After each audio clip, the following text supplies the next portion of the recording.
Welcome back to Scotty's Hobbies. In this video, I'm going to show the location and give you some information about the Vapor Purge solenoid on a 2014 to 2019 Toyota Corolla.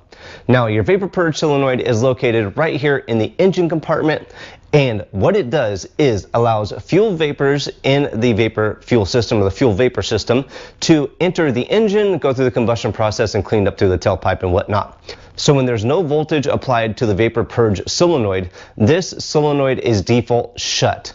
If you're having a starting issue, like you're cranking the engine for a little bit longer than you should, or a little bit longer than it used to, this solenoid could be stuck open a little bit, allowing fuel vapors to enter the engine, causing an improper fuel balance, or air-fuel ratio, I should say.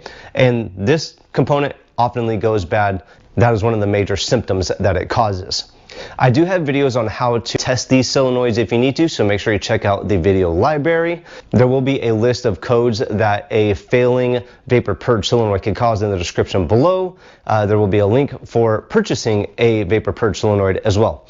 But this is the location and some information on your Vapor Purge solenoid on a 2014 to 2019 Toyota Corolla. If this video does help you out, make sure to comment below with the year, make, and model of the vehicle that it did help you on, and please make sure to like, subscribe, and share.